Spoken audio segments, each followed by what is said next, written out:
C'est bon. Ok, donc bienvenue à tous.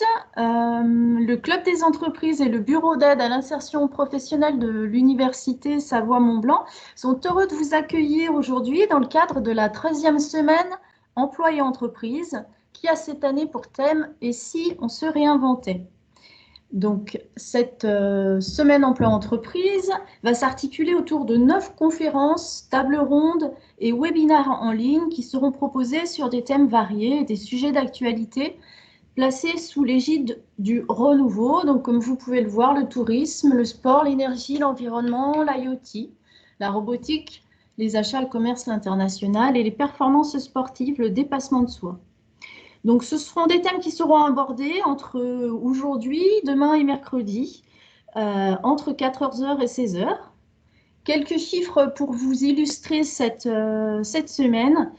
20 speakers, des experts et des cadres dirigeants, 9 thématiques qu'on vient de voir ensemble, 18 heures de découverte et d'échange, 1800 places ouvertes aux étudiants, mais également, c'est une nouveauté cette année, ouverte à un public extérieur, et 9 enseignants mobilisés pour l'animation des débats. Ces 3 jours de conférence seront complétés jeudi par le Forum des stages et du premier emploi, qui permettra à 48 entreprises inscrites proposant 140 offres de stage et des étudiants de se mettre en lien pour faire des entretiens de recrutement en job dating, on va dire. Donc, à contexte exceptionnel cette année, événement exceptionnel, si l'objectif de la semaine emploi-entreprise reste inchangé, c'est-à-dire raconter aux étudiants la vraie vie professionnelle, la forme cette année change. Évidemment, conséquence du contexte sanitaire en vigueur, l'événement est cette année 100% digital, avec une présence virtuelle des intervenants et du public. Voilà, je vous remercie encore une fois tous de votre présence. Vous allez aujourd'hui assister à la table ronde qui s'intitule Be a Boss et qui sera réalisée en présence de Marjorie Zeguer, qui est en charge de l'entrepreneuriat étudiant pour l'incubateur de Savoie Technolac, de Noémie Prime, responsable entrepreneuriat à Polytech Annecy-Chambéry, de Bertrand Giffon, CEO de Be My Media, et de Luca Douchin qui nous rejoindra en fin de présentation pour un témoignage étudiant-entrepreneur pour le projet Prime Park. Voilà, nous vous souhaitons une très agréable table ronde et je laisse tout de suite la parole à l'animatrice du débat qui est Ekaterina Lepenec, pardon. À toi, Katharina.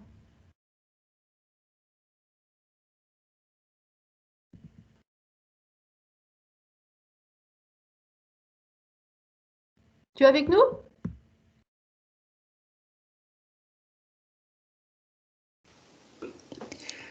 Oui, bonjour à toutes et à tous. Merci beaucoup pour votre présence. Nous sommes 56, ça c'est super.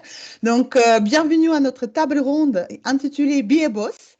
Avant tout, je voudrais vous rappeler que c'est une table ronde, mais c'est un échange. Donc, on compte beaucoup sur vous. N'hésitez pas à intervenir dans le chat, poser des questions, réagir et voilà, c'est parti. Donc, je vais juste ouvrir la présentation. Alors, oui, ça va arriver.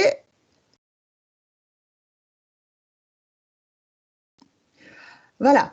Donc, tout d'abord, je vais vous expliquer de quoi nous allons parler. Donc, est-ce possible, on va essayer de répondre à cette question, Be a Boss, aujourd'hui, malgré la crise, est-ce que vous, les étudiants, vous pouvez devenir votre propre boss, le chef d'entreprise?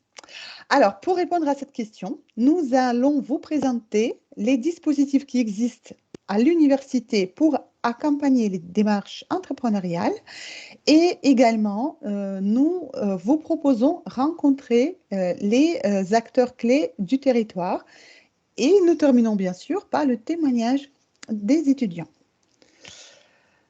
Alors, nous allons commencer par le premier dispositif qui existe à l'université, si je ne me trompe pas, depuis 2012, qui s'appelle Parcours Entrepreneuriat. Et je laisse la parole à Noémie Prime, qui est en charge de ce parcours. Noémie? Oui, bonjour à tous, bonjour Ekaterina. Alors, moi je voulais simplement expliquer un petit peu ce que c'est que le parcours entrepreneuriat. Pour commencer, la première action en fait qui a été créée au sein de l'université, de l'USMD, pour essayer de donner quelques initiations pour les étudiants. Bon, au départ, ça concernait les étudiants de Polytech. Donc moi, j'enseigne à Polytech Annecy-Chambéry, sur le Bourget. Et après, ça s'est élargi. Et maintenant, ça concerne en fait tous les étudiants qui le souhaitent de l'USMD. Voilà, donc tu peux peut-être passer à la diapo suivante, Ekaterina, s'il te plaît. Alors, donc qu'est-ce que c'est que ce parcours entrepreneuriat?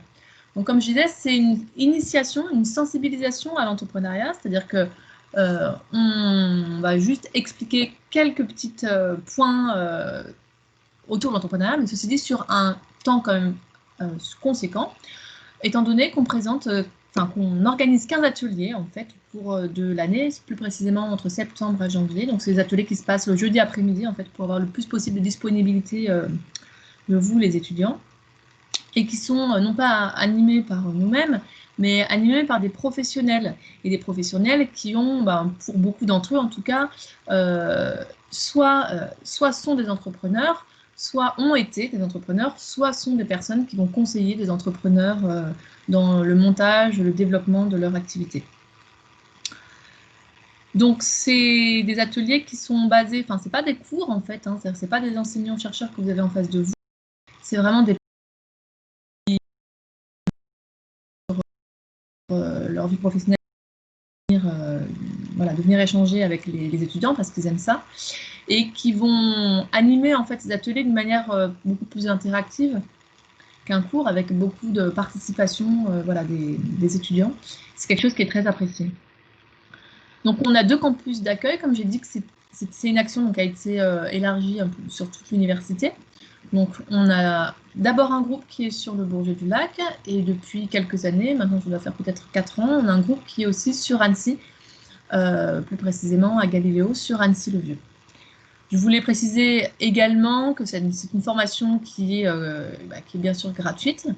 Voilà, donc tout le monde, tous ceux qui le souhaitent en fait peuvent la rejoindre. Alors en plus, j'avais rajouté un petit lien en dessous que je ne vois pas forcément très bien. Je pense que les autres, vous ne le voyez peut-être pas forcément très bien non plus. Et Katrina, je ne sais pas si on peut diminuer un petit peu le zoom pour qu'on puisse voir toute la page. Malheureusement, je n'ai pas de cette possibilité. Je ne sais pas pourquoi ça s'affiche comme ça. Donc, non, malheureusement, ce n'est pas possible. On parlera de l'incubateur étudiant tout à l'heure. On parlera tout à l'heure avec Marjorie. Voilà. Puis je vais te laisser passer à la diapo suivante, s'il te plaît. Alors, donc, pour qui est-ce? Bon, là, il y a une petite souci sur la diapo, c'est pas très grave. En fait, qui ça va concerner? Ça va concerner, comme je disais, tous les étudiants qui ont envie d'entreprendre. Donc, ça peut être une envie qui est débutante, des étudiants qui se disent juste, tiens, mais j'aimerais peut-être monter mon parce que je connais telle personne qui ça me plaît, ça a l'air de me plaire. Et puis, il y a des étudiants qui ont une envie qui est beaucoup plus prononcée, voire même qui ont déjà commencé à monter leur activité, voire même qui ont déjà, en fait, leur structure qui commence à démarrer. Donc, il y a des étudiants qui sont plus ou moins avancés. Et ce qui est intéressant là-dedans, c'est qu'on va avoir un échange entre tous ces étudiants-là, qui seront sur des thématiques déjà qui sont très différentes, et à des degrés d'avancement qui seront différents également. Alors, c'est également un dispositif qui va être accessible pour les étudiants qui ont en plus un statut qu'on appelle statut national d'étudiant entrepreneur, le SN2E. Donc, Ekaterina, je pense que tu le représenteras tout à l'heure.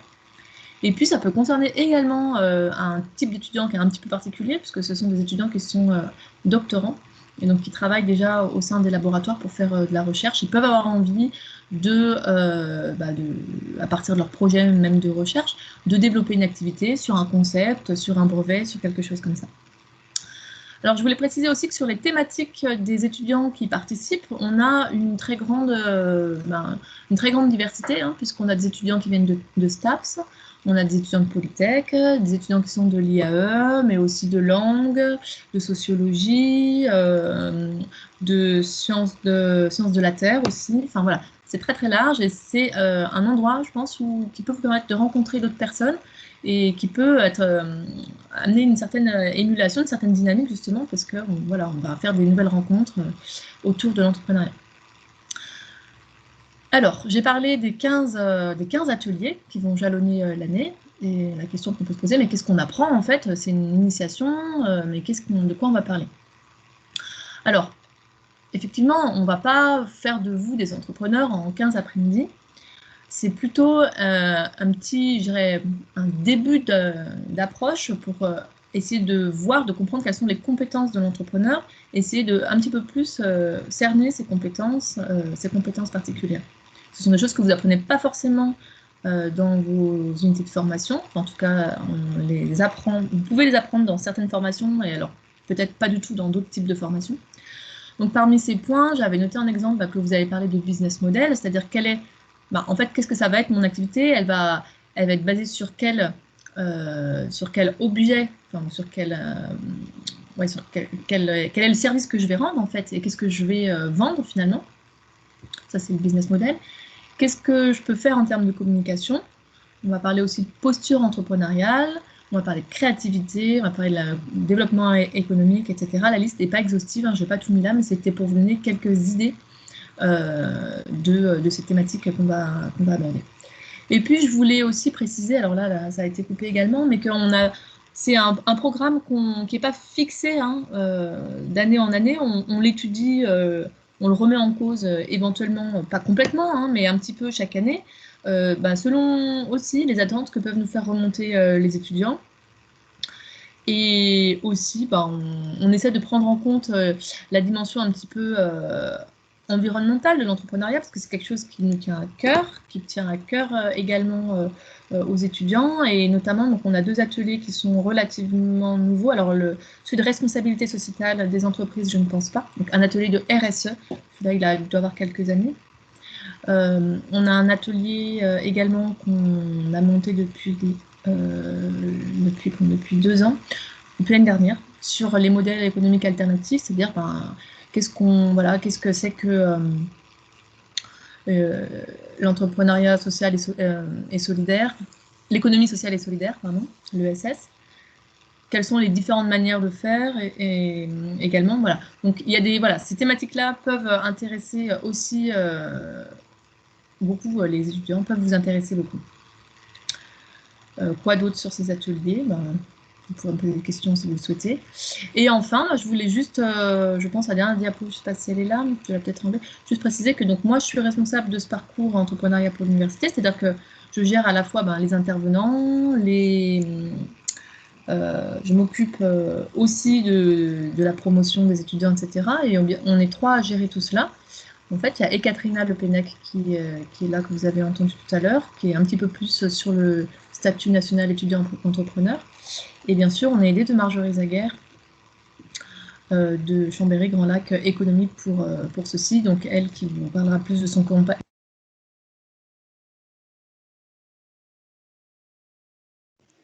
Attention micro, Noémie, tu as coupé ton micro.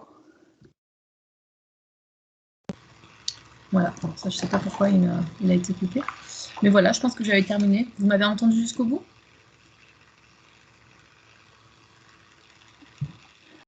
Vous avez des questions? Alors, en attendant que vous réfléchissez sur les